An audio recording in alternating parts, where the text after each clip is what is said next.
અને પેલી એને લાખ સમજાય, ના ના એ તો જરા મસ્તું જ મેં તો વાત કરી, તો એવું બોલ્યો એટલે મને હસવું આવ્યું, આમ છે. પણ તોય પેલાના સમાધાન થાય જ નહીં.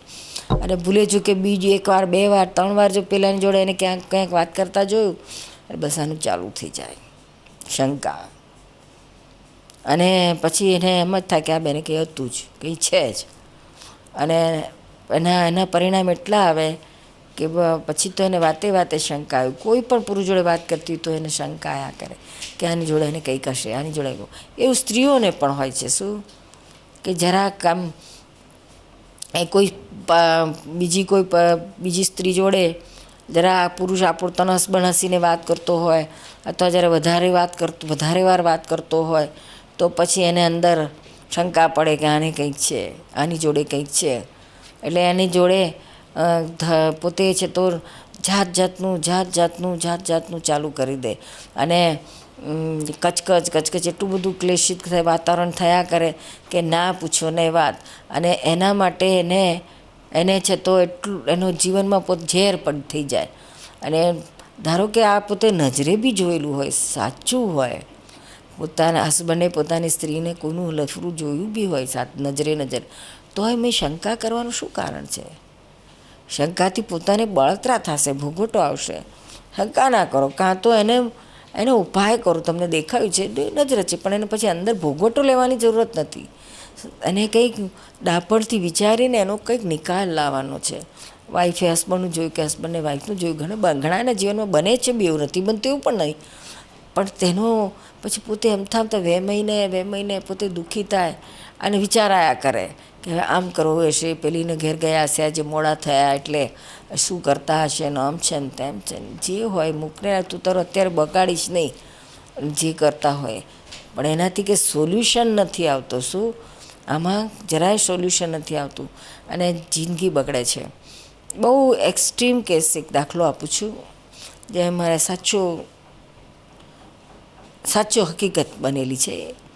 એક માજી આવતા હતા મારી પાસે સત્સંગ માટે, અને એમણે છે તો એમના જીવનનો પોતાની કહાણી કહેલી. એમને છે તો એક નાના ટાઉનમાં બહુ સુખી ને ખૂબ સમૃદ્ધ ઘરમાં એ પરણીને સાસરે ગયેલા. ત્યાં આગળ એમને છે તો 4 બાળકો પણ થયા એના પતિથી. અને પતિ પણ ખૂબ હોશિયાર, ભણેલા ગણેલા અને પ્રોફેશનલ હતા, હાઈલી એજ્યુકેટેડ હતા. અને આમ બહેન છે તો સાદા નોર્મલ, થોડું મેટ્રિક સુધી ભણ્યા હશે, પણ એનામાં ડાપણ ને અન્ડરસ્ટેન્ડિંગ ખૂબ હતી. 4 બાળકોને ખૂબ સારી રીતે સંસ્કાર આપતા હતા. એના હસબન્ડ લગભગ 40-42 વર્ષની ઉંમરના થયા હશે. ત્યાં એમના ગામમાં એક ખૂબ જ રૂપાળી 18 જ વર્ષની કન્યા સાથે એમને છે તો અફેર થઈ ગયું. ખબર નહીં શું એને ભોળવી કે શું પૈસાથી. એને ગરીબ ઘરની છોકરી હતી, પણ બહુ જ રૂપાળી હતી, સ્કૂલમાં ભણતી હતી. અને એમને એ છોકરીને ફસાવી અને એની જોડે એમનું અફેર ચાલુ થઈ, લફરું ચાલુ થઈ ગયું. એટલું બધું કે પછી ગામમાં બધાને ખબર પડી, અને પત્નીને તો સૌથી પહેલી ખબર પડી. ગામના બધા, આણે તો પછી કોઈને કહ્યું નહીં, એને પોતાની રીતે સહન કરતી ગઈ. એનો નિકાલ કેવી રીતે કરવો એનું વિચારી એના વિચારણામાં જ હતી. હસબન્ડને મનાવવા સમજાવવા ખૂબ પ્રયત્ન કરતી, પણ કંઈ પરિણામ નહોતું આવતું. મીનવાઇલ એના બાળકો પણ સ્કૂલમાં ભણતા હતા. એની 18 વર્ષની છોકરી, એને પણ એની દીકરી 18 વર્ષની હતી, અને પેલી છોકરી એ પણ 18 વર્ષ, સરખી જ ઉંમરના હતા. એટલે એના હસબન્ડને બહુ સમજાવે કે તમે આ છોકરીની જિંદગી કેમ બરબાદ કરો છો? તમારી દીકરી આ જ ઉંમરની છે, એ તમારી દીકરીની ઉંમરની છે. કાલ ઉઠીને તમે 15-20 વર્ષે તમે ઘરડા થઈ જશો, તમારા કંઈક પેરાલિસિસ થાય કે હાર્ટ એટેક આવે, અને ભર જુવાનીમાં આવશે ત્યારે તમે એને કઈ રીતના સુખ આપી શકશો? અને પછી એનું પણ મન ફટકશે, પછી પાછું તમારાથી છૂટી થશે ને બીજામાં જશે, ત્રીજામાં. આવી જિંદગી કરતાં તમે એને એની રીતે જીવવા દો. એ છોકરીને કોઈ સારું પતિ શોધી કાઢો અને એને આપણે પ્રેમથી લગ્ન કરાવી આપીએ ને ગામમાં આપણે જરા આપણું જે બદનામી થાય છે એ ના થાય, કંઈક વાળી લઈએ. પણ પેલો એનો હસબન્ડ કોઈ રીતે તૈયાર થતો નહોતો કે ના આ તો નહીં જ બને. આટલી ખુલ્લેઆમ વાત હતી, આટલું બધું ક્લિયર હતું, છતાં પણ એ બેન એટલી બધી ડાપણવાળી હતી કે એણે બહાર તો પડવા જ ના દીધું. પણ છતાંય પછી હવે લોકમાં બહાર પડ્યા વગર તો રહે જ નહીં. ગામમાં કે છાનું કેટલું રહે આવી વાત. એટલે પછી બધાને ખબર પડી, સગાવાલાને, એના સાસુ સસરાને, દિયર જેઠને બધાને ખબર પડી બહેનને. પછી એ બહેન છે તો આ સહન કરે જાય છે એટલે લોકોને તો, સગાવાલાઓને તો અંદર કેટલું બધું દુઃખ થાય. એટલે પછી બધાએ બહેનને સલાહ આપવા આવ્યા કે આ વાત બહુ વધી ગઈ, ખુલ્લેઆમ પેલા એ તો કરવા માંડ્યું. એટલે પછી એના સગાવાલાઓ આ બહેનને સલાહ આપવા આવ્યા. એ ખુદ એના સસરો અને સાસુ અને પિયરિયા તો ઠીક, પણ આ સાસુ સસરા પણ એને સલાહ આપવા માંડ્યા કે તું હવે આનાથી ડિવોર્સ લઈ લે કે છે, અને તારા બાળકોને તું જુદા કર અને એને સંસ્કાર આપ. આવા સંસ્કારમાં તારા બાળકોનું શું ભાવિ થશે. પણ પેલી કે એ માને જ નહીં કે ના, હું ડિવોર્સ નહીં લઉં, આ હસબન્ડને હું છોડી દઈશ.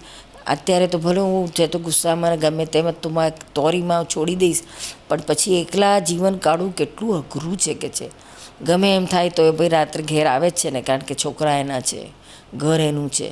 પેલું તો પછી બિલકુલ નહીં આવે. મારા બાપને અને મારા હસબન્ડને કોઈ કનેક્શન નહીં રહે. છોકરા અને બાપનું છત્રછાયા ટોટલ જતી રહેશે. અને એમને પછી ઉછેરવા અને સંસ્કાર આપવા મારા એકલાથી પોસિબલ નથી. છોકરાઓ પછી મારા કંટ્રોલમાં ના રહી શકે. આ તો ગમે તેમ છે, પણ બાપના કંટ્રોલ, બાપનો ભય છે, ધાક છે, એ કેવી રીતના પછી એને રહેશે. એટલે એને મારે તો કોઈ સંજોગોમાં ડિવોર્સ લેવા નથી.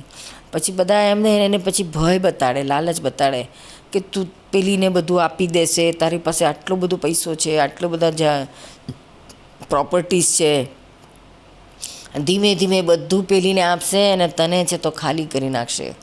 માટે તું ડિવોર્સ લે ને, તને અત્યારે હક છે તો તને અડધું બધું મળી જશે. પછી તું બધું પેલીને આપી દેશે તો તારે આ ખાલી રહેવું છું એટલું જ ઘર રહેશે, બાકી કશું નહીં રહે તારા માટે.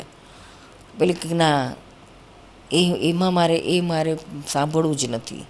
ગમે તેમ કરીને બાપ છે, એ બાપને એના છોકરા માટે તો કંઈક તો હશે કે નહીં, એટલે કરશે, ચોક્કસ કરશે.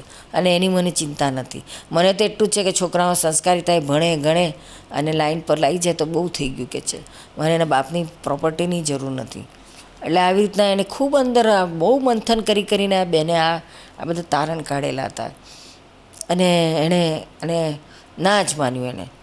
પછી ધીમે ધીમે એવું થવા માંડ્યું કે પેલો હસબન્ડ પેલીની જોડી ઘર લાવી આપ્યું, એને કેપ તરીકે રાખી, બીજું ઘર લાવી આપ્યું.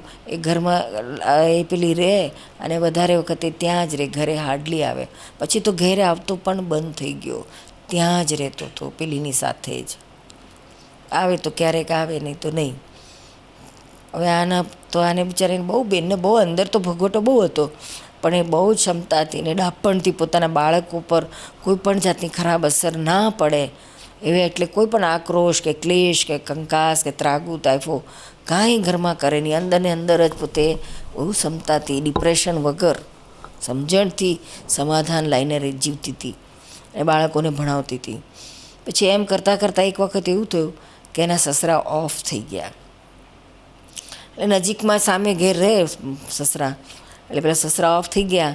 એટલે એને બીજું કોઈ હતું નહીં, એટલે બધા અને સાસુ અને પોતે ને છોકરાઓ આટલા બધા, અને લોકો બધા આવે ઘરે, અને બધાને કોણ પુરુષો આવે તો કોણ એમ પુરુષો સાથે બેસે.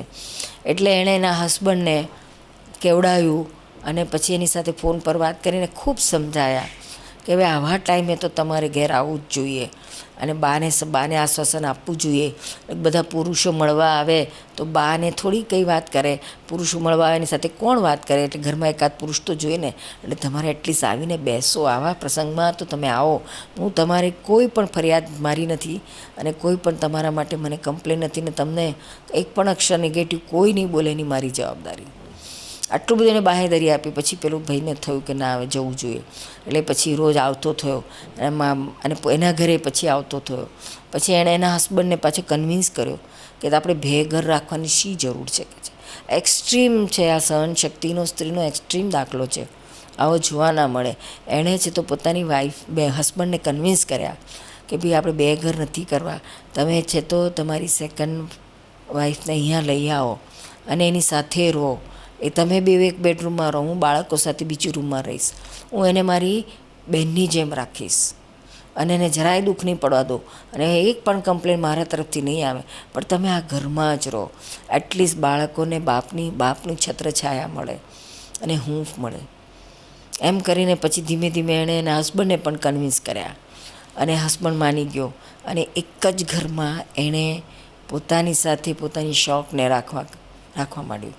અને એ રીતે પછી ધીમે ધીમે એની છે તો પેલી છોકરીને શોખને એણે સમજાવી, ખૂબ સમજાવી ડાપણથી, અને એને બહેનની જેમ જ એણે ખૂબ સારી રીતે પ્રેમથી રાખી. અને એને કન્વિન્સ કરી કે બહેન આ તો ઉંમર થઈ, 45 વર્ષ થઈ ગયા, 50 નજીક આવવા મળ્યા. હવે આજે કાલ ઉઠીને એની તબિયત હાજી થાય, કંઈક પ્રોબ્લેમ આવે તો તું શું કરીશ? એની જોડે કઈ રીતે તારું જીવન આગળ વધારીશ? અને ન કરે નારાયણને કદાચ એનું છે તો એ તારા કરતાં પહેલાં કેટલા બધા વહેલા એમનું તો મરણ થવાનું, પછી તું એકલી શું કરીશ?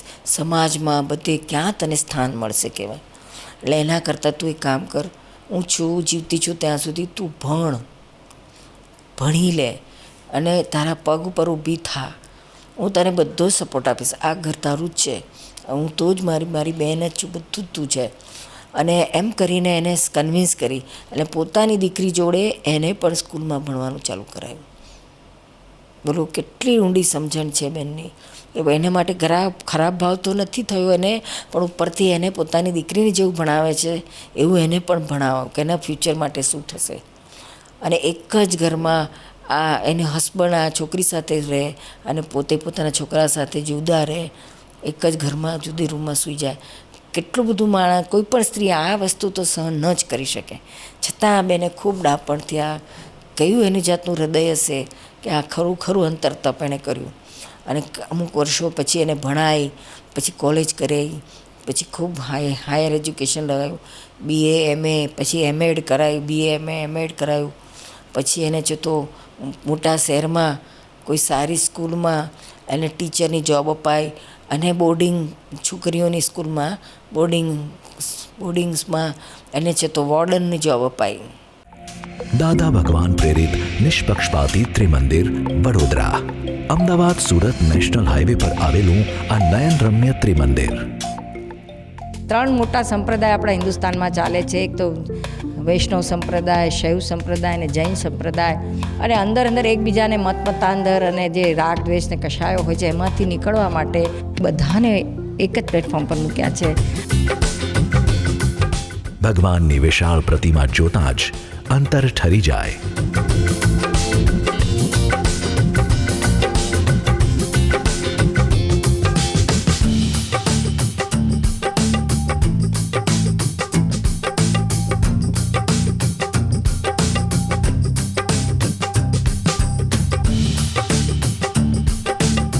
આપ પણ આ ત્રિમંદિરના દર્શને અચૂક પધારો. It's Dada Bhagwan Foundation presentation. Trimandir Sankul, Adalaj, District Gandhinagar, Gujarat.